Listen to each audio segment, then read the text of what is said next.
ವಾಗ್ದಾನಗಳಲ್ಲಿ ನಂಬಿಗಸ್ತನಾಗಿರುವ ಕ್ರಿಸ್ತೇಸುವಿನ ಪರಿಶುದ್ಧೊಳ್ಳ ನಾಮದಲ್ಲಿ ನಿಮಗೆ ವಂದಿಸುತ್ತಾ, ಆತ್ಮೀಯರೇ, ಆದಿಕಾಂಡ ಪುಸ್ತಕ 12ನೇ ಅಧ್ಯಾಯ 1ನೇ ವಚನದಲ್ಲಿ ಹೀಗೆ ಓದ್ತೇವೆ: ಯೆಹೋವನು ಅಬ್ರಾಮನಿಗೆ, ನೀನು ಸ್ವದೇಶವನ್ನು, ಬಂಧು ಬಳಗವನ್ನು, ತಂದೆಯ ಮನೆಯನ್ನು ಬಿಟ್ಟು ನಾನು ತೋರಿಸುವ ದೇಶಕ್ಕೆ ಹೊರಟು ಹೋಗು. ನಾನು ನಿನ್ನನ್ನು ದೊಡ್ಡ ಜನಾಂಗವಾಗುವಂತೆ ಮಾಡಿ ಆಶೀರ್ವದಿಸಿ ನಿನ್ನ ಹೆಸರನ್ನು ಪ್ರಖ್ಯಾತಿಗೆ ತರುವೆನು. ನೀನು ಆಶೀರ್ವಾದ ನಿಧಿಯಾಗುವಿ. ನಿನ್ನನ್ನು ಹರಿಸುವವರನ್ನು ಹರಿಸುವೆನು, ನಿನ್ನನ್ನು ಶಪಿಸುವವರನ್ನು ಶಪಿಸುವೆನು. ನಿನ್ನ ಮೂಲಕ ಭೂಲೋಕದ ಎಲ್ಲ ಕುಲದವರಿಗೂ ಆಶೀರ್ವಾದ ಉಂಟಾಗುವುದು ಎಂಬುದಾಗಿ ಬರೆಯಲ್ಪಟ್ಟಿದೆ ಪ್ರಿಯರೇ. ಹೌದು, ಈ ದಿನದಲ್ಲಿ ನಾವು ನಂಬಿಕೆಯ ಮೂಲಪಿತರು ಅಥವಾ ನಂಬಿಕೆಯ ಮಹಾತ್ಮರಾಗಿರುವಂಥ ಅವರನ್ನು ಈ ದಿನ ಧ್ಯಾನ ಮಾಡೋಣ. ಸತ್ಯವೇದದಲ್ಲಿ ಯಾಕೋಬನು ದೇವರು ಆರಿಸಿಕೊಂಡ ಅಬ್ರಾಮನು ಮೊಮ್ಮಗನು. ಅಬ್ರಾಮನು ಮೆಸೊಪೊತಾಮ್ಯದ ಕಲ್ದಿಯರ್ ಊರ್ ಎಂಬ ಪಟ್ಟಣದಲ್ಲಿ ವಾಸಿಸುವಾಗ ದೇವರು ಅವನಿಗೆ ಕಾಣಿಸಿಕೊಂಡು ಕಾನಾನ್ ದೇಶಕ್ಕೆ ಹೋಗಬೇಕೆಂದು ಹೇಳಿದಾಗ ಅವನು ಸ್ವದೇಶವನ್ನು, ಸಜ್ಜನರನ್ನು ಬಿಟ್ಟು ಕಾನಾನ್ ದೇಶಕ್ಕೆ ಬರ್ತಾನೆ ಪ್ರಿಯರೇ. ದೇವರು ಅವನಿಗೆ ಕಾಣಿಸಿಕೊಂಡು ಅವನಿಗೆ ಮತ್ತು ಅವನ ಸಂತತಿಗೆ ಕಾನಾನ್ ದೇಶವನ್ನು ಬಾಧ್ಯವಾಗಿ ಕೊಡುವೆನೆಂಬುದಾಗಿ ವಾಗ್ದಾನ ಮಾಡಿದನು. ಈಗಾಗಲೇ ಅದನ್ನು ಓದಿದ್ದೇವೆ ಪ್ರಿಯರೇ. ದೇವರು ಈ ಮಾತುಗಳು ಅವನಲ್ಲಿ ನಂಬಿಕೆಯನ್ನು ಹುಟ್ಟಿಸಿದವು.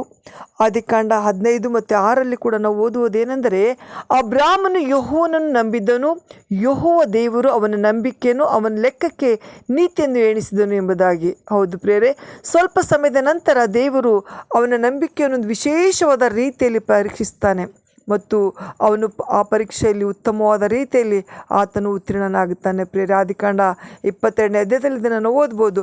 ಅವನ ಮಗನಾದ ಇಸಾಕನು ಅದೇ ನಂಬಿಕೆಯಲ್ಲಿ ಮುಂದೆ ಸಾಕ್ತಾನೆ ಪ್ರಿಯರೇ. ಮತ್ತು ಅವನ ಮಗನಾದ ಯಾಕೋಬನು ಹಲವಾರು ಸಾರಿ ಮುಗ್ಗರಿಸಿದರೂ ದೇವರ ಕೃಪೆಯನ್ನು ಹೊಂದಿ ಚೇತರಿಸಿಕೊಂಡು ತನ್ನ ಜೀವಿತದ ಅಂತ್ಯ ದಿನಗಳಲ್ಲಿ ನಂಬಿಕೆಯಲ್ಲಿ ದೃಢವಾಗಿ ನಿಲ್ತಾನೆ ಪ್ರಿಯರೇ. ಯಾಕೋಬನ 12 ಮಕ್ಕಳಲ್ಲಿ ಯೋಸೇಫನು ಮಾತ್ರ ತನ್ನ ತಂದೆಯ ದೇವರಾದ ಯೆಹೋವನಲ್ಲಿ ದೃಢವಾದ ನಂಬಿಕೆಯುಳ್ಳನಾಗಿರ್ತಾನೆ. ತನ್ನ ಜೀವಿತದಲ್ಲಿ ಅವನು ಬಹಳಷ್ಟು ಕಷ್ಟವನ್ನು ಅನುಭವಿಸ್ತಾನೆ, ಆದರೆ ಅವನ ನಂಬಿಕೆ ಕುಂದು ಹೋಗಲಿಲ್ಲ ಪ್ರಿಯರೇ. ದೇವರ ಮುಂದೆ ಯಥಾರ್ಥ ಚಿತ್ತನಾಗಿ ಜೀವಿಸಿದ್ರಿಂದ ಅವನ ಆಶ್ರಯದಲ್ಲಿ ಮತ್ತು ಆತನ ಒಂದು ನೇತೃತ್ವದಲ್ಲಿ ದೇವರು ತಾನು ಆರಿಸಿಕೊಂಡ ಅಬ್ರಾಮನ ಸಂತಾನವನ್ನು, ಅಂದರೆ ಯೋಸೇಫನ ಸಹೋದರನ್ನು ಮತ್ತು ಅವರ ಕುಟುಂಬದವರನ್ನು ಐಗುಪ್ತ ದೇಶದಲ್ಲಿ ದೊಡ್ಡ ಜನಾಂಗವಾಗಿ ಬೆಳೆಯುವಂತೆ ಮಾಡ್ತಾನೆ ಪ್ರಿಯರೇ. ಅಲ್ಲಿ ನೋಡುವಾಗ ಯೋಸೇಫನು ದೇವರಲ್ಲಿ ದೃಢವಾದ ನಂಬಿಕೆ ಇಟ್ಟಿದ್ದರಿಂದ ಮತ್ತು ತಾನು ನಂಬಿದ ದೇವರಿಗೆ ಯೋಗ್ಯನಾಗಿ ನಡೆದುಕೊಂಡದರಿಂದ ಅವನು ದೇವರ ಕೈಯಲ್ಲಿ ಬಹು ಉಪಯುಕ್ತವಾದಂಥ ಸಾಧನವಾಗ್ತಾನೆ ಪ್ರಿಯರೇ. ದೇವರಿಟ್ಟ ಅವರಿಬ್ಬರ ಅಚಲವಾದ ನಂಬಿಕೆಯು ಅವರನ್ನು ಆತ್ಮಿಕ ಜೀವಿತದಲ್ಲಿ ಉನ್ನತ ಮಟ್ಟಕ್ಕೆ ಏರಿಸ್ತದೆ ಪ್ರಿಯರೇ. ಈ ಕಾರಣದಿಂದ ದೇವರು ಅವರನ್ನು ಹೇರಳವಾಗಿ ಆಶೀರ್ವದಿಸಿ ಅವರ ಹೆಸರು ಶಾಶ್ವತ ಕಾಲಕ್ಕೂ ಇರುವಂತೆ ಮಾಡಿದ್ದಾನೆ. ಅವರಿಬ್ಬರು ಜೀವದಿಂದ ಇರುವಾಗ ಅಥವಾ ಬದುಕಿರುವಾಗ ಮಾತ್ರವೇ ಅಲ್ಲ, ಸಾಯುವಾಗಲೂ ದೊಡ್ಡ ನಂಬಿಕೆಯನ್ನು ಪ್ರಕಟಪಡಿಸ್ತಾರೆ. ದೇವರು ಅಬ್ರಾಮನಿಗೆ ಮತ್ತು ಅವನ ಸಂತತಿಗೆ ಮಾಡಿದ ವಾಗ್ದಾನವನ್ನು ತಾವು ದೃಢವಾಗಿ ನಂಬಿದ್ದರಲ್ಲದೆ ತಮ್ಮ ಮಕ್ಕಳು ಕೂಡ ದೇವರ ವಾಗ್ದಾನವನ್ನು ನಂಬುವಂತೆ ಮತ್ತು ಅದಕ್ಕಾಗಿ ಕಾದುಕೊಂಡಿರಲು ಒಡಂಬಡಿಸ್ತಾರೆ ಪ್ರೇರೆ. ಸಾಯುವಾಗ ಅವರಿಬ್ಬರು 2 ವಿಧದಲ್ಲಿ ತಮ್ಮ ನಂಬಿಕೆಯನ್ನು ವ್ಯಕ್ತಪಡಿಸ್ತಾರೆ. ಈ ಮೊದಲನೇದಾಗಿ ನಾವು ಯಾಕೋಬನ ಕುರಿತಾಗಿ ನೋಡುವಾಗ, ಯಾಕೋಬನು ತನ್ನ ಜೀವಿತದ 130ನೇ ವರ್ಷದಲ್ಲಿ ತನ್ನ ದೇವರ ಅಪ್ಪಣೆ ಮೇರೆಗೆ ತನ್ನ ಕುಟುಂಬವನ್ನು ಬರಗಾಲದಿಂದ ರಕ್ಷಿಸಲು ಐಗುಪ್ತ ದೇಶಕ್ಕೆ ತನ್ನ ಕುಟುಂಬ ಸಮೇತವಾಗಿ ಹೋಗ್ತಾನೆ ಪ್ರಿಯರೇ. ಇದನ್ನು ನಾವು ಆದಿಕಾಂಡ ಪುಸ್ತಕ 46ನೇ ಅಧ್ಯಾಯದಲ್ಲಿ 1ರಿಂದ 4 ವಚನದಲ್ಲಿ ನೋಡುವಾಗ ಅಲ್ಲಿ ನೋಡ್ತೇವೆ ಪ್ರಿಯರೇ. ದೇವರು ಅವನಿಗೆ ಈ ಆಶ್ವಾಸನೆ ಮಾತುಗಳನ್ನು ಆತನು ಹೇಳಿದ ಮೇಲೆ ಅಲ್ಲಿ ಹೇಳ್ತಾನೆ, ನಾನು ದೇವರು, ನಿನ್ನ ತಂದೆ ಆರಾಧಿಸಿದ ದೇವರು. ನೀನು ಗಟ್ಟ ಇಳಿದು ಹೆದರದೆ ಐಗುಪ್ತ ದೇಶಕ್ಕೆ ಹೋಗು, ನಾನೇ ನಿನ್ನೊಂದಿಗೆ ಐಗುಪ್ತ ದೇಶಕ್ಕೆ ಬರುವೆನು ಎಂಬುದಾಗಿ ಆದಿಕಾಂಡ ಪುಸ್ತಕ 46ನೇ ಅಧ್ಯಾಯ 3-4 ವಚನದಲ್ಲಿ ಇದನ್ನು ಓದ್ತೇವೆ ಪ್ರೇರೆ. ಅಲ್ಲಿ ಅವನು 17 ವರ್ಷಗಳು ಇದ್ದ ನಂತರ ಅವನಿಗೆ ಅವಸಾನ ಕಾಲ ಸಮೀಪಿಸಿತು. ದೇವರು ವಾಗ್ದಾನ ಮಾಡಿದ ಕಾನಾನ್ ದೇಶವು ಅವನ ಸ್ವದೇಶವಾಗಿರುವುದರಿಂದ ಮತ್ತು ತನ್ನ ಸಂತಾನವನ್ನು ದೇವರು ಐಗುಪ್ತ ದೇಶದಿಂದ ಕಾನಾನ್ ದೇಶಕ್ಕೆ ಬರಮಾಡುವುದರಿಂದ ತಾನು ಮರಣ ಹೊಂದಿದ ನಂತರ ತನ್ನ ದೇಹವನ್ನು ಅಬ್ರಾಮ್, ಈಸಾಕ್, ಸಾರ ಮತ್ತು ಲಿಯಾ ಅವರನ್ನು ಸಮಾಧಿ ಮಾಡಿದ ಸ್ಥಳದಲ್ಲಿ ಇಡಬೇಕೆಂದು ತನ್ನ ಮಗನಾದ ಯೋಸೇಫನಿಂದ ಪ್ರಮಾಣ ಮಾಡಿಸ್ತಾನೆ ಪ್ರೇರೆ. ಅವನು ಯೋಸೇಫನಿಗೆ ಹೇಳ್ತಾನೆ, ನಿನಗೆ ನನ್ನ ಮೇಲೆ ಪ್ರೀತಿ ಇದ್ದರೆ ನೀನು ನಂಬಿಕೆಯಿಂದಲೂ ಪ್ರೀತಿಯಿಂದಲೂ ನನ್ನ ಮಾತುಗಳನ್ನು ನಡೆಸಬೇಕು. ಏನೆಂದರೆ ನನಗೆ ಐಗುಪ್ತ ದೇಶದಲ್ಲಿ ಸಮಾಧಿ ಮಾಡಬೇಡವೆಂದು ಕೇಳಿಕೊಳ್ತಾನೆ ಪ್ರೇರೆ. ಹೌದು, ಅಲ್ಲಿ ನೋಡ್ತೇವೆ, ನಾನು ಪಿತೃಗಳಲ್ಲಿ ಸೇರಿದಾಗ ನನ್ನ ಶವವನ್ನು ಐಗುಪ್ತ ದೇಶದಿಂದ ತೆಗೆದುಕೊಂಡು ಹೋಗಿ ಆ ಪಿತೃಗಳ ಸ್ಮಶಾನ ಭೂಮಿಯಲ್ಲಿಯೇ ಸಮಾಧಿ ಮಾಡಬೇಕು. ಹಾಗೆ ಮಾಡುತ್ತೇನೆಂಬುದಾಗಿ ನೀನು ನನ್ನ ತೊಡೆಯ ಕೆಳಗೆ ಕೈ ಇಟ್ಟು ಪ್ರಮಾಣ ಮಾಡಬೇಕೆಂಬುದಾಗಿ ಆತನು ಕೇಳ್ತಾನೆ ಪ್ರೇರೆ. ಹಾಗೆ ಅವನು ಹೇಳಿದಾಗ ಆತನ ಮಗನು ಕೂಡ ಅದನ್ನು ಮಾಡುತ್ತೇನೆಂಬುದಾಗಿ ಒಪ್ತಾನೆ. ಇಸ್ರಾಯೇಲ್ ಪ್ರಮಾಣ ಮಾಡು ಅನ್ನಲು ಅವನು ಪ್ರಮಾಣ ಮಾಡ್ತಾನೆ ಪ್ರೇರೆ. ಆದಿಕಾಂಡ ಪುಸ್ತಕ 47ನೇ ಅಧ್ಯಾಯದಲ್ಲಿ ಇದನ್ನು ಓದಬಹುದು. ಯಾಕೋಬನು ಯೋಸೇಫನ 2 ಮಕ್ಕಳನ್ನು ತನ್ನ ಕುಟುಂಬಕ್ಕೆ ಸೇರಿಸಿಕೊಂಡು ಅವರನ್ನು ಆಶೀರ್ವದಿಸ್ತಾನೆ. ನಂತರ ತನ್ನ 12 ಮಕ್ಕಳ ಮೇಲೆ ದೇವರು ಭವಿಷ್ಯತ್ತಿನಲ್ಲಿ ಸುರಿಸುವ ಆಶೀರ್ವಾದಗಳ ಕುರಿತು ಪ್ರವಾದಿಸ್ತಾನೆ. ನಂತರ ಅವನು ಪ್ರಾಣ ಬಿಡೋದನ್ನು ನಾವು ಓದ್ತೇವೆ ಪ್ರೇರೆ. ತನ್ನ ತಂದೆಗೆ ಪ್ರಮಾಣ ಮಾಡಿದಂತೆ ಯೋಸೇಫನು ಅವನ ದೇಹವನ್ನು ಕಾನಾನ್ ದೇಶಕ್ಕೆ ತೆಗೆದುಕೊಂಡು ಹೋಗಿ ಪಿತೃಗಳ ಸಮಾಧಿ ಸ್ಥಳದಲ್ಲಿ ಬಹು ಗೌರವಪೂರ್ವಕವಾಗಿ ಇಡ್ತಾನೆ ಪ್ರೇರೆ. ಇದು ನಾವು ಆದಿಕಾಂಡ ಪುಸ್ತಕ 50ನೇ ಅಧ್ಯಾಯದಲ್ಲಿ ಓದ್ಬೋದು.